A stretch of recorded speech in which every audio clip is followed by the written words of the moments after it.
안녕하세요. 저는 올해 35살이 된 여자이고, 얼마 전에 남편과 이혼을 하게 되었는데, 남편이 도련님의 여자친구와 불륜을 저질러서 이혼을 하게 됐어요. 그냥 이혼을 하는 건 너무 시시하고 재미없어서 제 성격상 꼭 받은 건 되갚아줘야 하기 때문에 통쾌하게 복수를 했던 이야기를 풀려고 합니다. 저는 나름 부유한 가정 환경 속에서 자랐어요. 아버지가 조금 큰 사업을 운영하고 계셔서 한 번도 일을 해본 적이 없고 하루 종일 집에서 취미 생활하면서 친구들이랑 놀고 먹고 하는 게 다였죠. 저는 오빠가 있어서 아버지는 회사를 오빠에게 물려주실 생각이었기 때문에 제가 이렇게 하루 종일 놀아도 아무 말 하지 않으셨어요. 낮에는 엄마와 같이 마사지샵이나 네일샵에 가서 관리를 받고 밤까지 백화점에서 쇼핑하고 레스토랑 가서 스테이크 썰고 이런 삶을 평생 살다 보니 조금 지루한 거 있죠? 그래서 하루는 조금 걷고 싶어서 집에서 나와 지하철도 타고 패스트푸드점도 갔답니다. 그런데 패스트푸드점에서 주문을 받던 알바생이 너무 잘생기고 훈남이라 첫눈에 반해버렸어요. 그래서 저는 주문을 하지 않고 전화번호를 달라고 해버렸네요. 뒤에서 사람들이 줄을 서서 주문을 기다리고 있었고, 안 된다고 하면 제가 끝까지 매달릴 걸 알았는지 그 남자는 제게 연락처를 주었습니다. 저는 집으로 돌아가자마자 연락을 했고 매일 그 패스트푸드점에 가서 그 사람이 퇴근할 때까지 기다렸습니다. 이렇게 저의 끈질긴 노력 때문인지 그 사람은 점점 저를 기다리는 듯 하였고 자연스럽게 퇴근 후에 길을 걸으면서 데이트를 하였답니다. 그 사람이 아르바이트를 하지 않는 날이면 만나서 동네에 맛있는 음식점에 가서 밥도 먹고 카페에 가서 이야기도 나누니 그 사람도 제가 좋은 것 같았어요. 저는 우리 이제 사귀는 거야? 라고 당돌하게 물어봤습니다. 그 사람은 저보다 나이가 3살 많은 오빠였는데 당황하면서 식은땀을 흘리는 게 너무 귀여웠어요. 그러자 라고 하는 대답에 저는 너무 기뻐서 대뜸 손을 잡으면서 우리 결혼하자 라고 말을 했습니다. 저는 생애 처음 해보는 연애이기도 했고 그 사람이 너무 좋았기 때문에 평생을 같이 살고 싶었거든요. 그 사람은 저의 그런 모습이 소심한 자신과는 정반대의 모습이라 더 호감이 갔는지 이런 제 모습을 좋게 봐주었습니다. 그렇게 저희는 연애를 2년이나 했고 애정은 식을 틈이 없었죠. 제가 연애를 한다고 하니 다들 처음에는 얼마 못 갈 것이라 했지만 2년이나 연애를 하는 제 모습에 그만 헤어지라고 하더군요. 저희 집에서는 그 사람은 우리 집에 맞지 않는 사람이야. 주제에 맞게 사귀어야 한단다. 라고 하며 그 사람의 가정 환경을 말했습니다. 오빠는 가정 환경이 어려운 편이었거든요. 하지만 저는 그게 무슨 상관인가 싶었어요.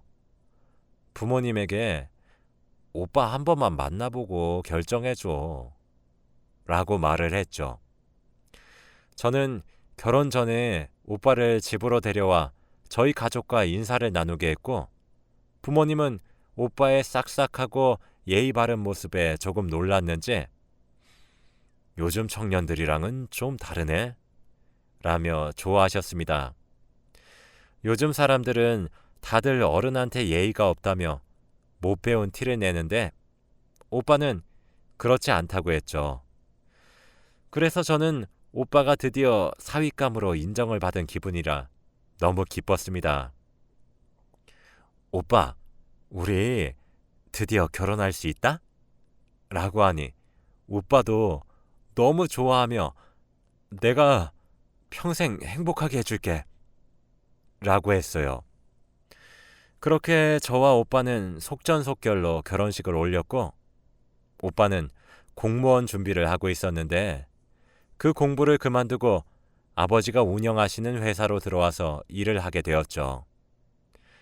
아버지는 오빠가 어쨌든 낙하산이니 신입사원부터 시작해서 차근차근 일을 배우며 올라가야 한다고 했고, 저희들은 모두 다 동의했습니다.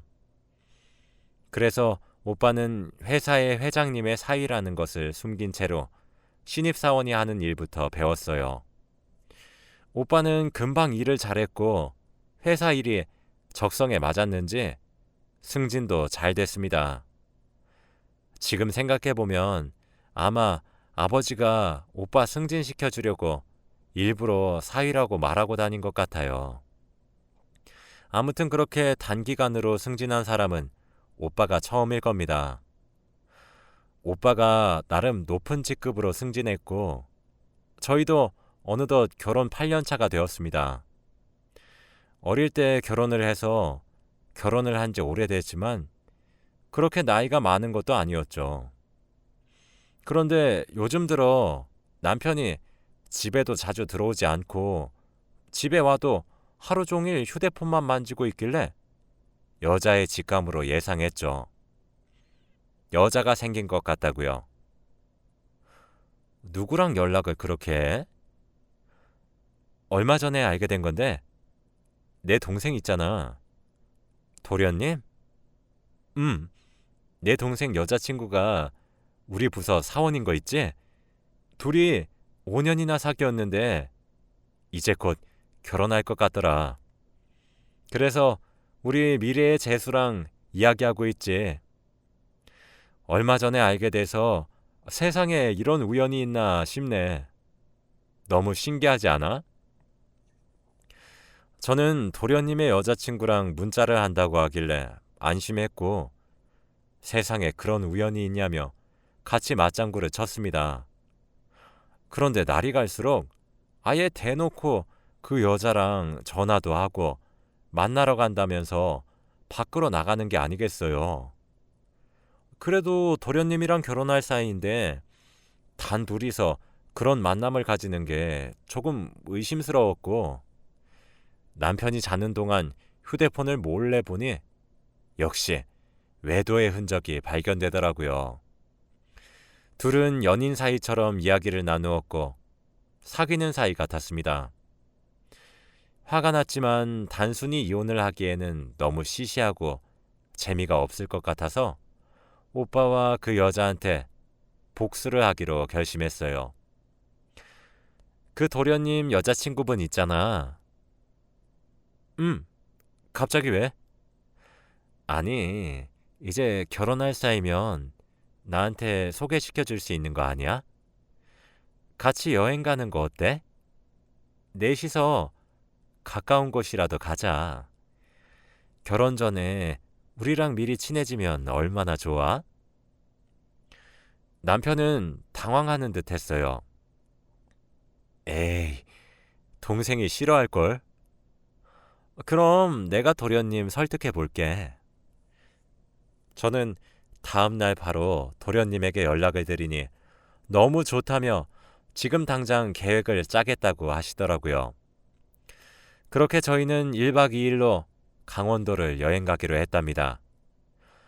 여행을 갔는데 남편과 그 여자는 제가 둘의 관계를 알고 있는 것을 모르는 것 같았어요. 그래도 저희 앞이라 조심하는 것인지 저와 도련님 앞에서 애정 행각은 전혀 하지 않더군요. 강원도의 관광지도 다니고 유명한 맛집도 가면서 여행을 즐기고 밤에 숙소로 돌아와 술자리를 만들었습니다. 저는 술이 센 편이라 잘 취하지 않았는데 저 빼고 다들 조금 눈이 풀렸더라고요. 근데 그때 취한 도련님 여자친구분이 제게 말을 걸었습니다. 형님, 내가 요즘 고민이 있어요. 뭔데 동서? 그때 도련님과 남편은 술에 많이 취해서 이미 방으로 들어가 있던 상황이었고 거실에는 저와 도련님 여자친구분밖에 없었죠. 도련님의 여자친구가 갑자기 실실 웃기 시작하더군요. 아니요. 형님, 이거 형님만 아셔야 돼요. 말해봐. 여자들끼리의 비밀인데 당연히 지켜야지. 그 사람과 어차피 될 수 없는 인연인데 이미 넘어야 하지 말아야 할 선을 넘었다면 어떡하죠? 저는 그 말을 듣는 순간 도련님의 여자친구가 굉장히 당돌하고 만만치 않은 여자라는 것을 알았습니다. 그렇게 당차게 남편과 바람을 피우는 것을 아내인 제 앞에서 말하다니요. 아무리 제가 알고 있다는 사실을 모른다고 하더라도 이건 아니죠. 동서, 그래도 안 되는 사이면 끝내야지. 근데 그게 마음대로 안 돼요. 이미 전 그 사람에게 푹 빠져버렸는데요. 근데 그 사람도 제가 너무 좋대요. 저는 도대체 뭐라 대답을 해야 할지 모르겠고 제 앞에서 제 남편과의 연애 이야기를 풀고 있으니 그 여자를 죽이고 싶었습니다. 아무튼 저는 부풀어 오르는 화를 겨우 눌러 담고 그렇게 여행은 끝났습니다. 남편과 집에 돌아왔죠. 우리 동생 동서랑 곧 결혼한대. 그래서 다음 주에 상견례 한다고 하네. 어때? 너무 좋지? 도련님과 결혼을 한다고 해서 드디어 남편과의 관계를 끝내나 싶었지만 동서는 계속 저에게 개인적으로 연락을 해왔어요. 오늘은 그 사람이랑 뭘 했고 다음엔 뭘 할 건지 그리고 오래된 연인들이나 할 법한 비밀스러운 고민까지 말하는 거 있죠? 그 고민은 저도 똑같이 하고 있는 것들인데 언제까지 동서의 입에서 나오는 것을 지켜봐야 할지 제 생각엔 그냥 제가 대놓고 자기한테 화를 내는 걸 원하는 것 같았어요. 저는 절대 동서가 원하는 대로 흘러가지 않겠다고 다짐하고 성심성의껏 눈치채지 못한 척하며 고민도 잘 들어주고 말도 잘 들어주었답니다. 상견례 자리도 무난하게 끝냈고 둘은 결혼을 본격적으로 준비하고 있었습니다. 저희도 여느 때와 다름없는 평범한 날들을 보냈죠. 저는 주기적으로 남편이 자는 동안 남편의 휴대폰을 몰래 보고 둘이 연락한 내용들을 확인했죠. 남편은 그것도 모르고 제가 눈치채지 못했다고 생각을 하는지 동서와 연락을 잘 하고 있더라고요. 오빠, 나 이러다가 진짜 오빠 동생이랑 결혼하겠어. 오빠랑 자주 보고 싶어서 일단 하긴 하는데 얼른 형님이랑 이혼하면 안 돼? 조금만 기다려. 내가 금방 너 책임질게. 나 이혼하면 멀리 가서 단 둘이서만 행복하게 살자. 동서는 저희 남편과 그런 사이가 되기 위해 도련님을 이용한 거였습니다. 저는 남편의 휴대폰에 몰래 위치 추적 어플을 깔았고 어플을 숨기면서 남편이 절대 모르게 했습니다. 저는 이제 본격적으로 이혼을 할 증거를 모으고 동서와 남편에게 복수를 하기로 마음을 먹었어요. 도련님에게 사실대로 말할까 싶었지만 도련님 성격상 바로 경찰에 신고해버릴 것 같아서 아직 증거 확보도 제대로 안 된 상황에 섣부르게 행동하면 안 됐기 때문에 도련님에게는 미안하지만 우선 저 혼자서 일을 진행하기로 했답니다. 저는 다음날 남편에게 연락도 하지 않은 채로 점심시간에 남편을 찾아갔어요. 1층에서 엘리베이터를 기다렸고 문이 열렸는데 엘리베이터 안에는 동서와 남편이 같이 타고 있더라고요. 동서는 남편에게 팔짱을 끼고 있었는데 문이 열리고 제가 서 있는 것을 본 순간 놀랐는지 팔짱을 급하게 풀었습니다. 여보, 여긴 어쩐 일이야? 그냥 근처에 볼 일이 있어서 왔다가 점심시간이길래 오빠랑 밥 먹으려고. 근데 둘이서 점심 먹게?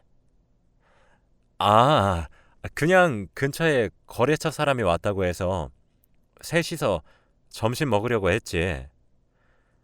그래? 그럼 그 거래처 사람은 동서랑 단둘이 먹게 하고 오늘은 나랑 먹자, 오빠. 아, 오빠, 나 오늘 옷 샀는데 어때? 응?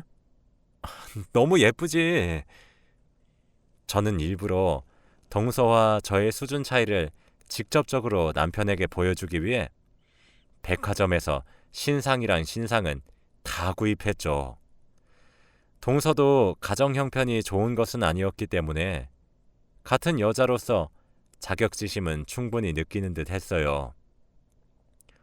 어, 동서, 나 남편이랑 밥 같이 먹을 건데 거래처 사람 대신 부탁해도 되지? 에이, 그래도 동서도 곧 우리 가족이 되는데 같이 밥 먹는 거 어때? 그럼 거래처 사람은 우리 아빠가 알면 많이 화내실걸? 그치. 장인어른 알면 안 되지. 재수, 미안해. 그렇게 저와 남편은 자리를 뜨려고 하는 순간이었어요. 형님, 저 괜찮아요. 거래처분 저랑 친한 분이라서 다음에 먹어도 좋아요. 오늘 저랑 같이 셋이서 밥 먹어요. 아주 뻔뻔한 얼굴로 말을 하더라고요. 저는 누가 이기나 싶어. 그래? 그럼 나야도 좋지. 그럼 내가 잘 아는 곳 있는데 거기로 가자. 내가 살게. 라고 했죠. 저는 아예 그들이 범접할 수도 없는 최고급 레스토랑으로 갔고 동서는 눈이 휘둥그레지더라고요. 제가 그 레스토랑에 가니 다들 저에게 깍듯이 인사를 했고 제 짐을 받아주었죠. 동서와 남편은 한 번 더 저의 위대함에 놀란 것 같았어요. 동서는 여자라고 자존심은 있는지 생애 처음 온 레스토랑에서 일부러 처음 온 티를 내지 않더라고요. 그런데 자리에 앉아서 메뉴판을 보는데 전부 다 비싼 음식의 코스 요리들이어서 어떤 걸 골라야 할지 모르는 것 같았어요. 그래, 동서. 오늘은 내가 쏠 테니까 마음껏 먹어. 어떤 거 먹을래? 동서는 동공이 흔들렸고 다 영어로 된 메뉴판과 처음 보는 음식의 이름 때문에 상당히 고민을 오래 했죠. 그런데 결국에 한다는 말이 전 형님이랑 똑같은 걸로 할게요. 이거입니다. 저는 속으로 에휴, 그냥 모르면 모른다고 하지. 자존심은 세가지고. 라는 생각을 했네요. 그렇게 저희 셋은 다 똑같은 메뉴를 시켰고 음식을 먹으면서 대화를 하기 시작했죠. 그런데 동서가 뭐가 그리 분한지 제 속을 슬슬 긁으려 들더군요. 아, 형님, 제 이야기 좀 들어보세요. 글쎄, 제 친구 이야기인데, 뭔데? 아니, 친구가 유부남이랑 사귄대요. 아, 그래? 아, 근데 그 유부남이 자기가 결혼할 사람의 형이라고 하던데? 정말 그러면 어떻게 해야 돼요? 옆에서 남편은 손가락이 미세하게 떨리면서 식은땀을 흘리고 있는 것 같았고 저는 오히려 담담하게 대꾸했어요. 그럼 헤어져야지. 둘은 애초부터 될 수 없는 운명이네. 라고요. 저희 테이블은 정적이 흘렀고 남편은 계속 눈치만 살폈습니다. 자, 우리 이제 점심시간도 끝나가는데 이만 회사로 돌아갈까? 어머, 벌써? 시간 너무 금방 간다. 다음에 또 놀러 올게. 그렇게 저는 조금 후련한 마음으로 집으로 향했고 다음 복수 작전 계획을 세웠죠. 이제는 이혼을 한 준비가 되어 있었고 증거들도 다 확보가 된 상태라 그저 그 둘에게 쪽팔림만 주면 됐었어요. 그렇게 눈치만 살피던 어느 날이었어요. 갑자기 남편이 급하게 출장을 가야 된다고 하는 겁니다. 여보, 미안한데 나 내일 급하게 해외로 출장 가. 어디? 어, 그 말레이시아. 아, 그래? 잘 갔다 와. 저는 일일이 다 묻지 않았어요. 왜냐면 남편이 어디서 뭘 하는지 저번에 남편의 휴대폰에 설치했던 위치 추적 어플로 알 수 있었거든요. 남편이 출장을 떠나고 저는 어플을 실행해서 남편의 위치를 살폈는데 그는 서울에 있는 한 유명한 호텔에 있는 것으로 확인이 되었습니다. 그 호텔은 저희 회사와 깊은 관계라서 호텔 직원들이 제 얼굴을 알아요. 아마 남편의 얼굴까지는 모르기도 했고 저희 회사 직원이 가면 조금 저렴하게 갈 수 있어서 그 호텔로 예약을 한 것 같아요. 그때 저는 남편이 그 여자와 단둘이 여행을 갔다는 것을 눈치챌 수 있었죠. 저는 다음날 호텔에 전화를 해서 남편 이름을 대고 몇 시에 퇴실인지 알아냈습니다. 물론 처음엔 개인정보라 알려드릴 수 없다고 했지만 제가 누군지 말하니 알려주더라고요. 아무튼 저는 아침부터 화려하고 고급진 옷을 입고 자주 가는 샵에 들려 화장을 받아 호텔 로비로 들어갔더니 다들 저에게 깍듯이 인사를 했습니다. 저는 인사를 받고 그들이 나올 때까지 1층 로비에서 눈이 빠져라 기다렸는데 둘은 퇴실 시간에 딱 맞춰 나오더라고요. 그들이 로비를 지나갈 때 저는 로비 중앙에서 그들 앞에 섰습니다. 둘은 팔짱을 끼고 행복하게 웃으면서 걸어오다가 그들 앞에 선 저를 보고 놀라더라고요. 여보, 여긴 어떻게... 저는 남편의 말이 끝나기 전에 뺨을 내리쳤고 로비에 있던 모든 사람들이 저희가 있는 곳으로 집중했어요. 벗어?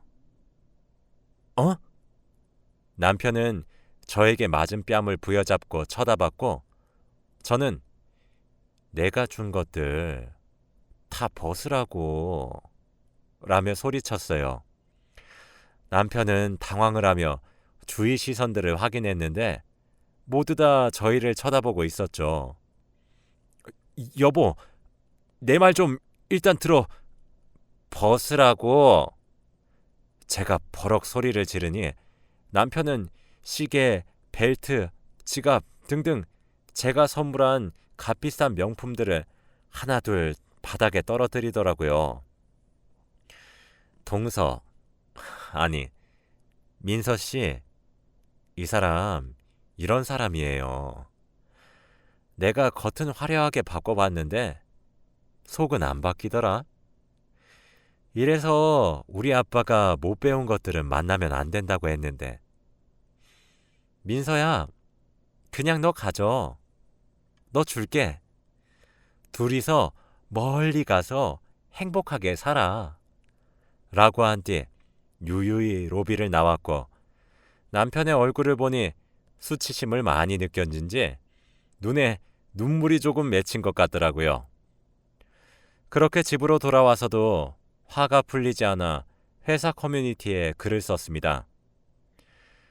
안녕하세요. 마케팅 부서 김모영 군과 박모서 양을 폭로합니다. 라는 제목을 쓰고 지금까지 있었던 모든 일들을 글로 표현하니 조금 후련하더라고요. 그런데 폭로글이라 10분도 안 돼서 조회수가 200이 넘어갔습니다. 휴가가 끝나고 남편과 동서는 회사로 돌아왔는데 다들 보는 눈빛이 이상해서 알아보니 커뮤니티 글을 알게 되었고 그들은 어쩔 수 없이 자진해서 사표를 쓰고 회사를 나갔어요. 저는 거기서 이름을 밝히지도 않아서 명예훼손죄를 피해 나갈 수 있었습니다. 아무래도 회사 일도 있다 보니 아빠가 알게 되는 건 시간 문제였고 아빠는 딸아, 역시 못 배운 것들은 집안에 들이면 안 돼. 라고 하셨습니다. 도련님은 당연히 화를 내시며 당장 죽이러 가겠다고 하는 걸 겨우 말렸고 저는 바로 이혼 서류를 남편에게 보냈죠. 남편은 이혼을 하지 않겠다고 거부하다가 제가 사람을 시켜서 어떤 방법을 써서라도 이혼 도장을 받아오라고 했고 그렇게 이혼 소송은 진행될 수 있었습니다. 당연히 동서한테는 상간녀 소송을 걸었어요. 위자료를 최대한 많이 청구했네요. 저는 일부러 위자료 청구 용지를 남편의 시댁과 동서의 부모님에게 보내며 자식 교육 잘 시키세요 라는 문구와 커뮤니티 글을 직접 복사해서 같이 보냈습니다. 다들 저에게 사과를 하셨고 저는 그렇게 복수를 끝낼 수 있었죠. 부모님이 자식이 밖에서 어떤 짓을 하고 다니는지는 알아야 할 것 같았습니다. 저는 지금 예전처럼 가족들과 많은 시간을 보내고 있어요. 오빠가 계속 자기 친구를 소개해 준다고 하는데 아직은 잘 모르겠네요. 그 둘은 지금 어떻게 지내는지 몰라요. 정말로 둘이서 멀리 가서 살고 있는지 제 눈에만 안 띄면 됩니다. 아무튼 제 이야기는 여기까지예요. 들어주셔서 감사합니다.